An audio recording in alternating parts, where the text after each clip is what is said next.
Okay, hello! Good afternoon po uli sa inyo. This is Dr. Homer Lim And this is Nilda. for our weekly podcast. Yes. So for this, if you notice, for those now, we just did a podcast the previous Monday, no? So now we're doing another one.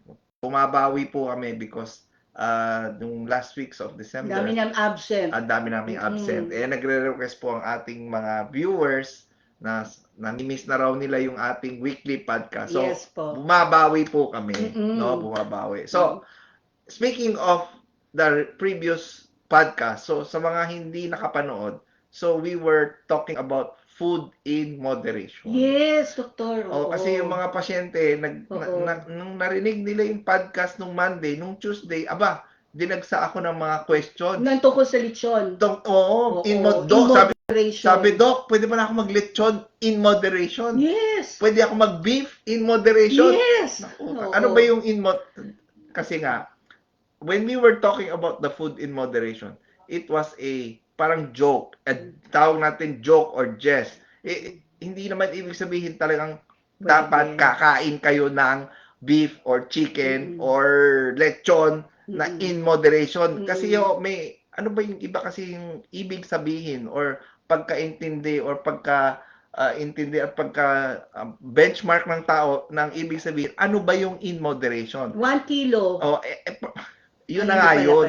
'Di ba? So, but normally, hindi talaga dapat kayo kumakain ng mga ganun. Especially if you have cancer and the cancer is aggressive, we avoid meat talaga. Now, just to give you, Gilda will give you an example of ano ibig sabihin niya ng in moderation in her own, you know, in her own personal view, ano ibig sabihin niya ng in moderation? Kasi katulad dito, doktor, kasi mahilig ako sa cheese.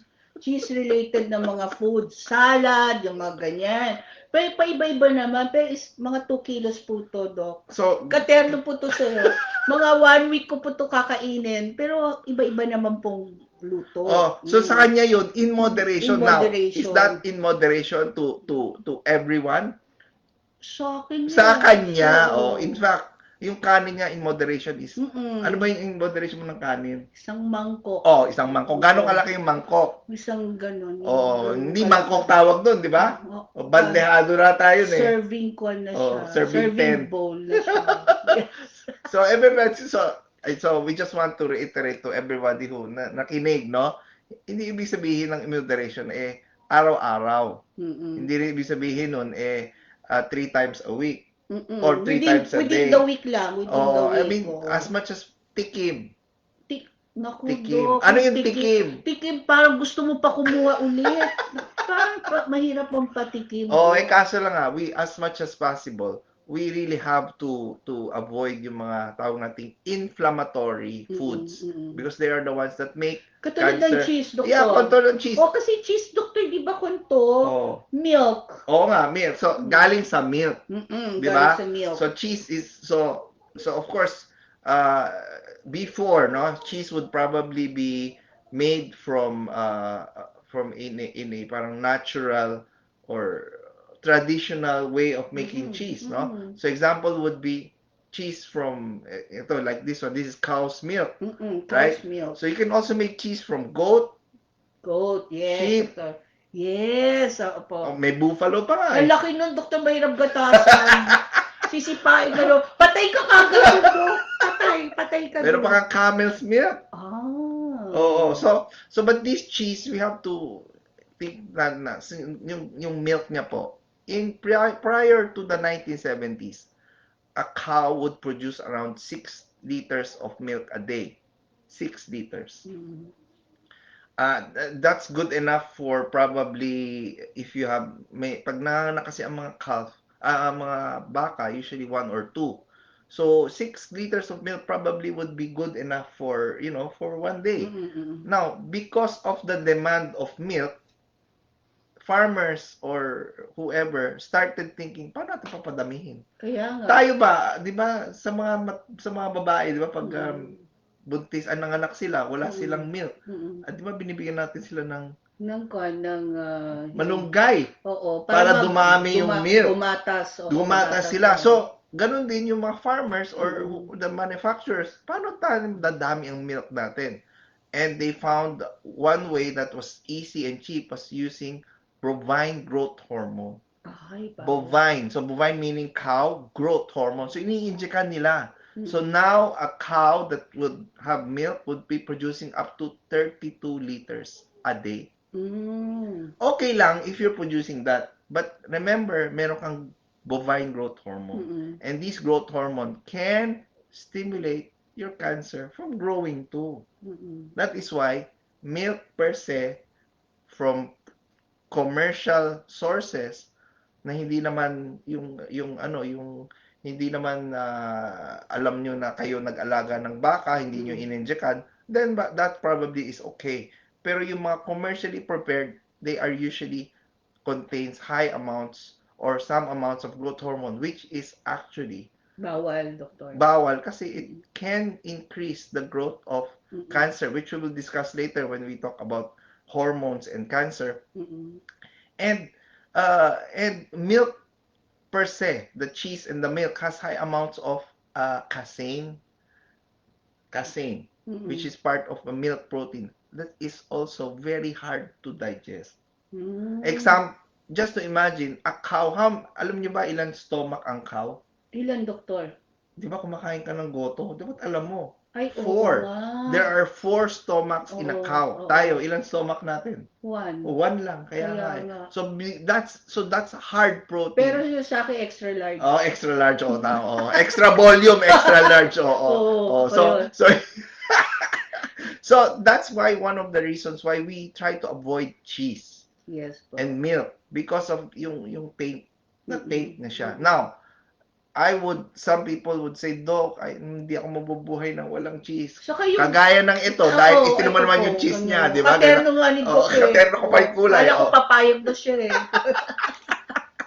Ngayon, doktor, yung milk per se talagang bawal. Yun nga, sabi ko, almond. pwede naman, well, that's a different story. Pero, going back to yung cow's milk, if you know talaga na yung baka hindi na injekan, maybe you can have some, right? Or I would say probably the how do you say, the lesser evil would be the goat cheese and sheep cheese. Because they are not, kumbaga hindi naman siya ini-injectan masyado ng antibiotics, no?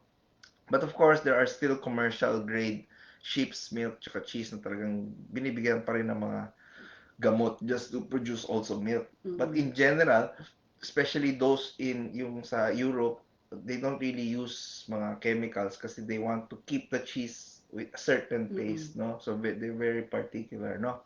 So if you want to have cheese, maybe you can have goat cheese. Maybe that's and the goat cheese is very similar to the human. I mean, goat's milk is very similar to the human milk. So, ang gatas ng ina. Ang gatas ng ina. Pero of course, gatas, in fact nga, pag may mga pasyente akong, di ba, problema, Doc, nangayayat ako. Yes, oo.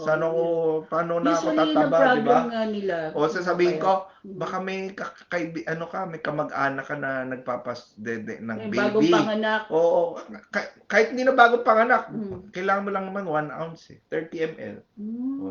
Di ba? I mean, that's already enough protein, good for you.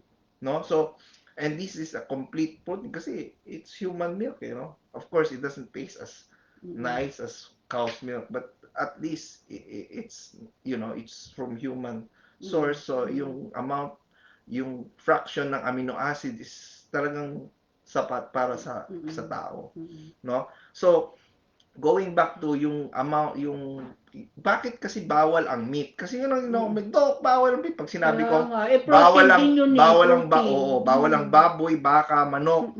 Wala nang kakainin. Sama na ng tingin sa akin. Jollibee, wala din. Bawal talaga yun, di ba? Bakit bawal ang mga, because they are inflammatory. Nagiging inflame, nagkakos siya ng inflammation, especially around the tumor. So if you have inflammation around tumor, that's bad news because that will feed the tumor to become bigger. Saka may pain. Nagpe-pain sila. Kaya nga some patients, sabi, Doc, sumakit yung bukol ko. So isa tanong ko, kailan? Anong oras? So, Doc, mga alas 2, anong kinain mo ng tanghali? Lechon. Tatahimik na sila. Kasi alam nila na kain nila bawal.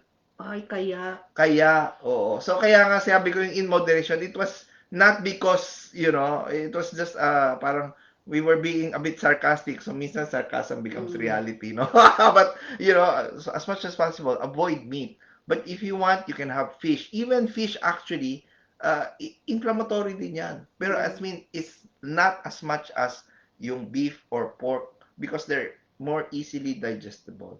No, so it's very important for people to remember and realize this na as much as possible, avoid meat. No? Meron pa nga akong pasyente, ang yabang, sabihin niya, Doc, I'm very healthy because I eat ketogenic diet. Ketogenic, zero carbs. So, ano kinakain mo? Baka, baboy, manok. Pero wala namang rice. Oy, kahit na. It's even, kaya nga nasikat yung ketogenic, but I've seen people on ketogenic diet na may cancer, lumaki lalo yung bukol. Ay, Kasi nga wrong type of protein. Wrong type of meat. So they should stick to fish, non-farm as much as possible. Walang tilapia, walang bangus. Oo. And nuts, beans. Ayun. Eggs, they can have eggs, but of course not too much. So these are, vegetable protein. So going back to kanina tinatanong mo, paano yung ibang milk? Soy milk, almond milk. Yes. Pwede ba yung mga yan? Pwede sila as long as hindi matamis. Walang sugar. So if you wanna put sugar, make sure that it's a non-sugar. Allulose, yung mga plant-based. O stevia, no? So you can have those. They are, they have a better profile, less inflammatory. Out of stock na yan sa SNR. Hindi ka? Yung mga almond. Nag-mention ka na naman. Nag-mention ka na naman. Kasi meron doon eh. Meron doon. Tama mo na, huwag mo na hawakan yung cheese. Kanina mo pa yung hawakan eh. Mahirap naman yung pinapagawa ni doktor. Mag-alaga daw tayo ng cow sa bahay. Grabe si Doc talaga. Oo. Tapos gusto pa buffalo. Buffalo. Oo, tama. Tatadyakan ka nun. Doc ka mamamatay, Doc. Pag tatadyak ka, nako. Ayun. Doc, alam mo ba, yung sinasabi mo yung parang yung mga growth hormones na yun. Opo. Di ba ang dami rin mga diseases na related doon? Well, it's okay. There are two, normally for everyone, you will have growth hormones as you grow up. And then pag nagkakaroon ka ng in your puberty, biglang mag-spike yung growth hormone. Kaya bigla kang lalaki. Diba? Ang dami ko nakain ng growth hormone! Ang dami! Lumaki! Hindi laki pa ganito, patangkad. Okay, sorry. Okay. Hindi yung pahaba, Okay. Anyway, but your body, even up to now, at this age, you need growth hormone. Why? Because your body needs to repair itself. So, what does the growth hormone do? It will then tell your stem cells, your own stem cells, to repair and correct what is missing or what is wrong with the body. So even as you age, you still need a bit of growth hormone for repair. And when do you have that growth hormone spike? When you sleep. Kaya kailangan maaga tayo matulog. So you have to have that sleep to get that spike in growth hormone. So kaya one of the anti-aging remedies is actually injecting growth hormones. Sa cancer patient, doctor, pwede yun? Yun ang problema. In cancer patients, when you inject growth hormones, lalaki din sila. Kaya pala bawal ang stem cell. Bawal ang stem cell because the stem cells can also become part of the cancer cells. They can actually go to the cancer. The cancer will actually hijack them and use them, and di dadami, lalaki. So I've seen so many people. Actually, you can ask this for those who have done stem cell injections. Before they have their stem cells injections, kailangan i-check na wala silang cancer. Hindi lang sila nagpapa-PET CT scan. They do what we call a blood test sa dugo to check for circulating tumor cells. Pag meron silang circulating tumor cells sa dugo, bawal ang stem cell injection. So very, very important for those who are or who are thinking or who are already taking stem cell products. If you are taking them, you have to be aware. Stop na. Unless they are doing chemotherapy, radiotherapy, then okay, they can have the stem cells because it can help improve your immune system, repair what is wrong. But if you're not on chemotherapy, radiotherapy, if you take these supplements, ang dami kasi nating nakikita. I'm sure mga pasyente nagsasabi sa akin, dami daw ko kasi nakikita stem cell, pang cancer, pang boost ng immune system. Yes, it can. Pero there are certain conditions to when to take the stem cells. So hindi lahat ng pasyenteng may cancer should take these types of products. In case naman, Doktor, para naman may clarity din, dapat siguro, it's either you stop and then what is the recommended na parang para maging kon yung immune system nila, malakas, kailangan nila ng growth hormones, o wag na yung stem cell. Ano pa ang pwedeng gamitin nila, Doc? Actually, to boost the immune system, again, we can go to diet. One of the best ways to increase your your immune system, your immune cells, is actually mushrooms. Okay. So we always tell patients to eat lots of mushrooms because that boosts their white blood cells counts. In fact, in patients with cancer, so there are many types of immune cells. You have yung WBC, di ba? Pag nagpapa-CBC kayo, may neutrophils, lymphocytes, monocytes, eosinophils, monocytes. Ang hindi na-check yung NK cells, which is one of the most important cells against cancer. And guess what? In patients with cancer, normally zero or almost non-active. Kaya nga nagka-cancer because these NK cells are the cells that actually kill cancers. So what we need to do is how do you increase the NK cells?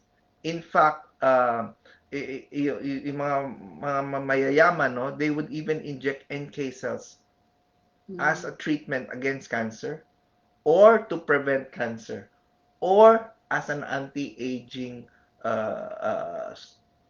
therapy to avoid getting cancer, especially when they're doing stem cell therapy. Mahal yun, Doktor, mahal. Yung NK cell po, wala akong gumagawa dito. It's hard to make. It's hard to grow, in fact. When you take your blood, siguro yung number of NK cells, 1, 2, 3, 4, 5 lang sa isang vial. Tapos padadamihin mo. Ang tagal nun. Yung iba, maabot ng 60 days para lang dumami. So it's an expensive process. No, and it's a long process to increase NK cells. But again, how do you increase NK cells? Mushroom. Mushroom na lang kainin natin kaysa tayo magpagawa ng ganun. Mahal pa yun. Mas mura yung mushroom burger. Hindi pala bawal yun. Oo, yung mushroom talaga na plant. Pero may capsule din naman po yun. Meron, may mga capsules. That's another one na po pwede natin i-take. There are so many types of mushrooms out there. So they are all good. They can help improve your immune cells, your white blood. So, just to guide for all the patients, go check your CBC po. Check nyo yung CBC nyo. Tingnan nyo yung WBC. Tapos titingnan nyo yung percentage ng lymphocytes and neutrophils. Your neutrophils and lymphocytes should be at least almost equal. Meaning, kung 50 ang lymphocytes, kung 50 ang neutrophils, dapat mga 40 plus, 30 plus lang ang lymphocytes. Pero kasi most cancer patients will have high neutrophils, around 80% neutrophils, tapos 10-15% lymphocytes. That means you're immune deficient.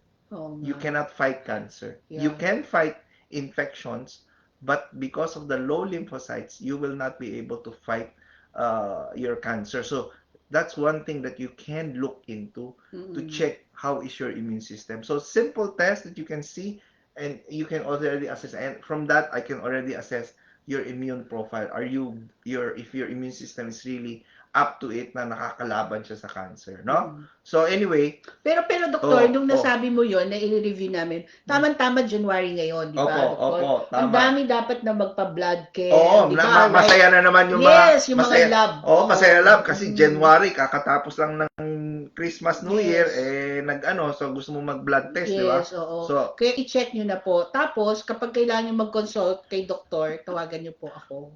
Bakit? Kasi meron na silang lab test. Aba, that is a very good tool para hindi sila maging cancer patient. Hindi Oo. sila maging cancer patient. Yes, oo. Para ma-prevent. Pero doon sa mga, syempre, doon sa mga cancer patients naman natin, to make sure that there would be enough boosting na Yes. po pwedeng gawin. Yes, yes, Yun, yes, like, yes. dapat mataas ang vitamin D3, yung mga Tama. gano'n, So yun, before. one of the Mm. easiest ways to boost your immune system is actually to take vitamin C and vitamin D. A lot of people hindi nga na lumalabas ng bahay. Mm-mm. 'Di ba? So Mm-mm. that already, in fact, we have a epidemic of vitamin D deficiency. Huh? Epidemic. Talaga, Doc? Oh, I'm sure in fact, sadly, Mm-mm. Nilda, Mm-mm. I'm perfectly sure if you are not taking vitamin D, May nagtitake ako. kaya nga, if you're not taking vitamin D, you are severely deficient. Bakit? Sadly, because hindi ko siya binubuli Yes. because of the amount of fats. Yeah, sobrang dami. Oo. So the Mm-mm. amount of fats actually is a risk factor for low vitamin D. Kaya iinumin ko 50,000. Ay. Kasi baka hindi makapenetrate. Hindi pumasok. Sabi nga nila, doktor, dapat, paano yan kapag namatay ka nila, dalawa dapat ang lalagyan mong urn. Bakit? Isa sa oil. Oil based. Mahirap talaga. Sebo yung isa. Sebo yung isa. Baka naman masira yung incinerator. Kaya sabi ko, sige, bago mamatay, dapat pumayat muna. Yun. Hindi, joke lang po yun na yung mga pan namin. Para lang maging masaya tayo. Oo. Masebo, Dahil yun sa pork. Kaya huwag kayo kumain ng pork. Yan. Speaking of sebo, so if you're aware, in the United States, Robert Kennedy has completely changed the food pyramid. Di ba ang food pyramid, if you go search online, ang food pyramid, yung pinaka-base, puro carbs. Yes. Tapos, nasa top yung mga protein, mga meat. Binaliktad nila yun. Ginawa nila, ang pinakamataas is more protein. So, your meat, your eggs, your dairy, tapos yung nasa ilalim yung carbs. Binaliktad nila. So, wala na masyadong carbs dapat. Yun ang naging new recommendations because we want, sa United States, they want to decrease the incidence of obesity. Kasi honestly, ang dami talaga. And you see them, you don't even have to guess because they are already on wheelchairs. I mean, yung power. Hindi nga makakuha nilakad kaya nga naka-wheelchair na sila na electric wheelchair, di ba? And they go around everywhere. So kasi naka-wheelchair kasi sobrang nilang laki, sobrang bigat, so hindi na kaya ng katawan. So I mean, that's one of the things that I think people talaga have to realize, yung importance talaga ng diet with their lifestyle, with their health. No? So anyway, so before we continue, we just have to answer some question. Alisa was asking, eggs daw po ba bawal? You can have eggs, no? But how many eggs per day? Depending on the nutritional level, kung okay naman sila, 1 is enough. Okay. If they're protein deficient, you can have maybe 2 a day. 2 in a day. 2 in a day, no? And when they have eggs, utang na loob. Eat the whole egg. Boiled pati, dapat. You can, however you want to cook it, of course. Some people kasi prefer hard-boiled, some people fried. But at least eat the whole egg. Not just the yolk, not just the egg white, the whole egg. Because the whole egg has both fats and protein. And other vitamins, very, very important. Okay? So, wag lang yung shells. So how about non-dairy, sabi niya, yung isang mall daw may non-dairy, non-vegan, no? So I think, pero kasi ano ba ibig sabihin ng non-dairy? Ano ba yung ibig sabihin ng walang milk, walang cheese, walang butter, no? Walang butter. Pero ano ibig sabihin ng non-vegan? Baka non-dairy, vegan. Pag sinabi mo kasing vegan, yung diet mo, walang milk, walang cheese. Which is even harder. No? Kasi vegetarians can have milk and cheese, But pag sinabing vegan, no milk, no cheese. That's even more Ang extreme. hirap naman yun, daming bawal na diet. Kaya Oo. kasi nga, Parang so, mas mahal pa yata yung Doc, yun no? na nagiging problema, no? So, Mm-mm. some patients nagko-complain, Dok, ang hirap naman, kailangan organic eggs ko. Yes. Kailangan organic yung, ano ko, yung Mm-mm. mga sahog ko sa bahay. Yes. O, so, sobrang mahal. Yung So, halaman pa lang kahit na kung di ba, yung plants mahal. ko, yung mga gulay ko, paano ko malalaman Mm-mm. organic? Punta ka sa organic, sobrang mahal, 3 to 4 times the Mm-mm. cost, no? So, I mean, Mahal. of course, as much as possible, but if you cannot afford organic, pwede mo naman kunin yung vegetables and you can soak it in baking soda. That at Yes. least can remove some of the Mm-mm. pesticides, no? Mm-mm. Okay, so that can help or ozonate your food din prior Di to ba may cooking machine or nga yung doktor, o di ba? ozonator. You Oo. can ozonate your fruits, your vegetables, even your meat. In fact, if you pag inozonate mo yung meat, parang ayaw mo na kainin yung meat kasi ang daming lumalabas na kadiri. Oo, na para pag nakita nyo, ayaw Oo. nyo na rin kumain ng meat. Oo. Si Kaya Nilda na lang kakain para Mm-mm. sa inyo. Oo. Yes po, padala nyo po sa akin. Tapos sabi ni Mona daw, marami daw nag-o-offer. Yes, marami nag-o-offer ng mga stem cells. So we just have to be aware, no? We have to be aware of Mamona ba yun? Okay. Oo. Mamona, Oo. So hello. Ma'am Binky, hi again. Gulat na gulat. Oo, sige. Okay. So anyway, I don't want to mention we don't want to mention names and their Yes. diagnosis. That's not nice, no? Mm-mm. Okay. So Binky is asking about a Chinese soup. I grew up with Mm. this soup. It's called sibut. Sibut is a herbal soup for herb combination. Kulay black yung sabaw. Hmm? Oo. Kala ko mga kuwan lang, mga Oh. bone broth. Oo, O hindi, herbal pero naman yan, Doc. this is a Chinese Oo. recipe. Oo. Actually, may nga nagbebenta nakapack na eh. Pagka Ah. ilalagay mo na lang sa sabaw, tapos sa water, and then you use chicken or yung in fact sa yung sibot na they use yung black chicken Mm-mm. kasi it's very nutritious. So tinatanong niya is it good for cancer? Technically, hindi. Yes. Technically, but if you're very weak, you have nutritional deficiency, yeah, you might have some of the sibut, no? I'm sure some people are aware what is sibut. So sibut is a herbal soup, no? That's very good. It's very nutritious, no? So I grew up with that. A lot of the Chinese community, I mean Chinese descent, I'm sure are aware and very familiar with this type of soup. So going back to uh, you know, your question, Mm-mm. which was, nakalimutan mo na, Yung kuwan, doktor, yung sa malnourished. malnourished. Oo, pag malnourished. Oh, malnourished. So yeah, malnourished. So you can have some more, if they're severely malnourished, wala talagang choice. We have to give them some form of milk Mm-mm. or powder, supplement. I would recommend at least a whey protein powder or soy protein powder. Now, marami sasabi, Doc, sabi ng bawal ang soy kasi GM, Mm-mm na. modified, Oo. no? Well, it might be modified, pero uh, saan mo ngayon kukunin? If you cannot get soy, where else can you get it? So you might want some almond. Mm-mm. Or you still might opt for whey protein isolate, which is walang kasing kasi yun. Mm-mm. So which is better absorbed, better utilized. But again, you cannot take too much because again, agawan kayo ng cancer.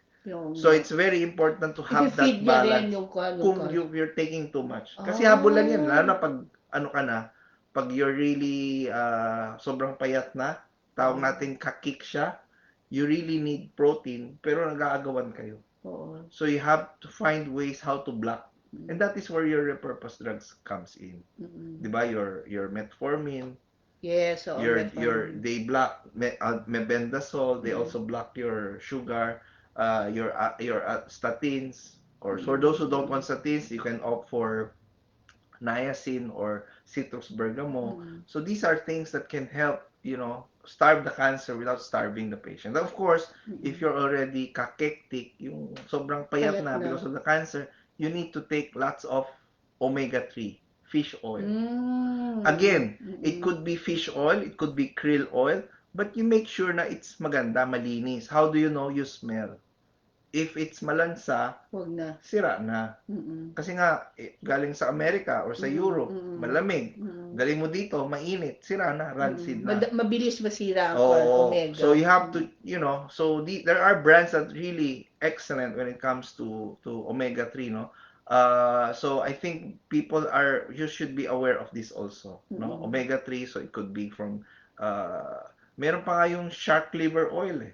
It became very popular and they were able to show that shark liver also has some immune boosting effect. Pero hindi na masyadong sikat ngayon, but before it was very popular. Pero alam mo, doktor, yung doon sa mga pediatrician dati, yung omega daw na yan, para daw sa mga bata, pampatalino daw yun. Yeah, totoo. So the Pampatalino. omega-3 has two forms, the EPA, DHA.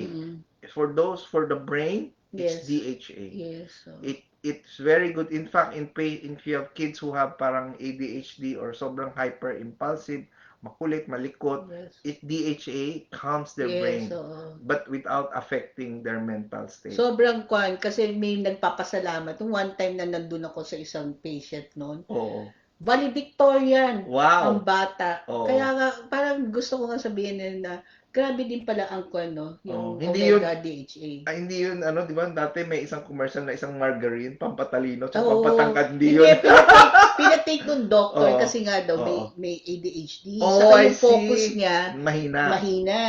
Pero nung pinatake, nagpasalamat yung nanay. Talagang Wow. sabi ganun, grabe daw, valedictorian. Wow.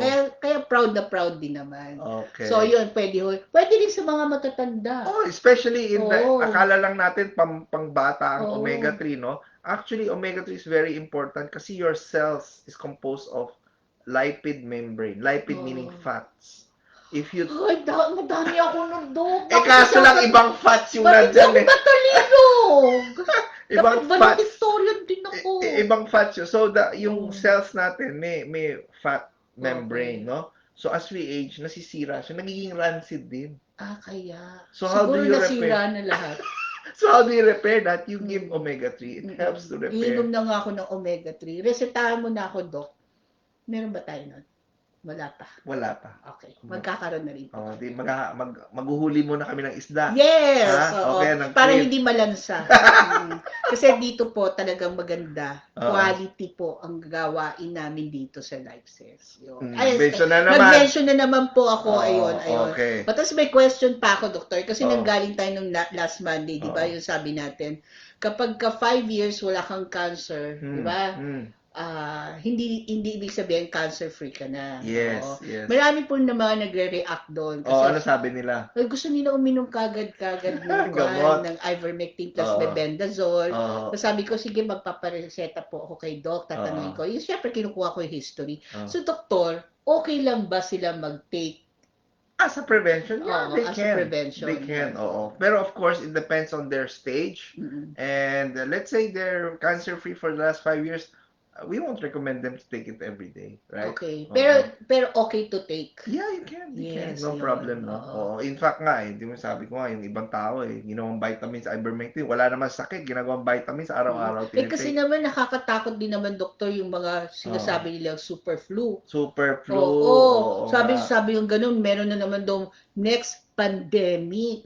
Pandemic. Grabe, bawal na naman tayo lumabas. Bawal lumabas. Nako, lalaki na naman si Nilda niyan. Yes. Lalabas ng bahay. Sana huwag ako magkaroon ng super flu. Ayoko ng super flu. Iinom na ako ng madaming ivermectin. Ganun yung mga nangyayari. Alam mo, sa dami naman ng mention ng IBM, baka i-ban na tayo ng Facebook. Okay. Hindi na po yun. Oo. Yun na lang po ang iinumin ko. Yung alam nyo na po. Pero di ba, doktor, pwede naman yun? Pwede. 3 times a week? Or 3 times a week it depends. If you're sick, you can take it once a day. If you want prevention, you can take it once a day. Once a week, sorry. Let's say magta-travel ka, you take one before the flight and during the flight just to avoid being mahawa, no? So, Veer is asking, vitamin D 5,000 IU daw and 100 micrograms of MK7 safe for prolonged daily usage. I want to answer this question because very important yung dose ng vitamin D and vitamin K. Is it safe for prolonged daily usage? In fact, I personally take 10,000. Okay? So, if you will go, mag-Google ka, mag-chat GPT ka, lagi nilang rin sabihin recommendation, 2,000. But based on clinical epidemiologic data, so simple term of epidemiologic data is data from the population. They found out that those who are taking 2,000 is not even enough. Yes. And how do you have to measure, of course, your vitamin D levels. Your vitamin D levels to be, para hindi ka maging may sakit. Your optimal health, it should be 50 nanograms per ml. 50 nanograms. Very important. Yung isa kasi nanomoles per liter, yung isa nanograms per ml. So you look, it should be at least 50 ng per ml. If you are below that, then you are less optimal. But if your vitamin D is less than 30, which a lot of Filipinos are, less than 30, you are more prone to getting sick. Any type of sickness. It doesn't have to be just immune system. It could be heart disease, diabetes, kidney disease. So we have, Takot. so yung dose mo ng vitamin D, 5,000 is, I would say, just enough. Okay. It will not even go beyond yung kasi yung tinatakot, lumampas na sa 30, bawal na yan kasi minsan sa laboratory. 30 to 40. Pag lumampas ka ng 40, red na agad, mataas na. So, sabihin ng doktor, stop na. No. So, if you base it on yung tinatawag na epidemiologic, it should be at least 50, 80. In fact, cancer patients, 80 to 100 ang target. So, very important for people to remember that. No? Okay, so we're 36 minutes. Kakadaldal, ang bilis natin. Teka lang, Doktor, may question pa ako kasi high din po ang cases ngayon ng allergies. Kahit po yung mga cancer patients natin, may mga allergies din. Ano ba yung pwede na gawin nila? So, number one is you have to find ano yung source ng allergy. A lot of people are not aware, marami silang mold sa bahay. Ha? Example, tumutulo yung bubong. Ay, naku, madami. Tapos kahoy. Okay lang kung semento. Kung kahoy, magmo-molds yun. Yung cabinet, di ba may mga certain cheap cabinets that you can buy in a major department store. Ang bilis mag-mold. Inis na inis ka ako. Sabi ko, kakapunas ko lang 3 days ago. Nagka-mold mismo yung pinaka-door. So they can cause allergies. Hidden cause. What else? Yung bed. Oo nga. 'Di ba? Bed mites. Yung pawis nyo kasi. It can also, yung wiwi ng aso, yung bata pag nagwiwi, it can be a source of molds, no? So you have to find first yung source ng allergy. And of course, if you have allergies, of course, you may take your anti-allergic medicine kasi wala ka naman choice. Habi ka or kain ka ng kamot, wala ka namang magawa. So, but you can decrease your allergic reaction by taking also vitamin C, vitamin D, no? But yung important kasi talaga yung source. Saan ka na allergic? Nga, kung allergic ka sa katabi mo, wala tayong magagawa doon. Patayin ang katabi. Patayin. Kasi mahirap magka-allergy. Patayin mo na lang yung corazon. Wag patayin. Iwas-iwasan na lang. Iwas-iwasan. Katabi mo nga sa bahay, sa kama di maghiwalay kayo ng kama. Ganon, maghiwalay. Parang napakadali sabihin. Hindi nga. Baka bibili kayo ng bagong bed. Ayun, doktor, yun kasi. Pwede ba, doktor, ang ivermectin? Kasi alam mo ba, doktora, napapansin ko, ang ivermectin, nagiging siya. Ano? Para siyang for all diseases. For all. So, yun nga, hindi naman. naman. From cancer to simple disease, pwede siya, no? From COVID, no? Cancer, no? Kasi COVID, we have seen it, di ba? Na talagang it is really effective. Yes, it is. Yeah, So, yeah, it might, because one of the side effect, the beneficial side effect of IVM, no? I will not mention kasi baka mag-block na tayo ng Facebook. Okay, IVM. It helps also with the gut, yung bacteria. It increases the bifidobacterium. So, bifidobacterium, in fact, people who have low bifidobacterium are more prone to getting sick, including cancer. So, one of the ways how to increase bifidobacterium is increase your fiber. Yes. Number 2, vitamin C. 1,000 And yun nga, milligrams. yung 1 gram. IBM, these can increase bifidobacterium. Mm-mm. So that's why some people who have allergic, when they take yung IBM, they swear na gumaling ang allergies nila. Mm-mm. But it's an indirect effect of Tsaka yung the... mga kati-kati nawawala Oo, nawawala. daw. Yun Oo, nga. ayun. Oo. Ayun Okay. yun po yung mga questions. So kung may questions pa ho kayo, isulat ho niyo sa comments. Babasahin po ni Dr. Homer yun at Oo. sasagutin niya po para sa inyo. Okay. Yun. Okay. So, but it's 39 minutes. Uy, off na Magpo-port- tayo. off na gusto tayo. gusto ko pa naman namin sabihin kung ano pa kung kailangan nyo, tawagan nyo na lang ho kami. Hindi. We have another one next week. Yes, next week Okay. po. Opo. So, you just put in your questions for the Yes po. following part. So, for now, bye-bye po, everyone. Bye, everyone! So, we'll see you No again. moderation! See you next week. Bye-bye!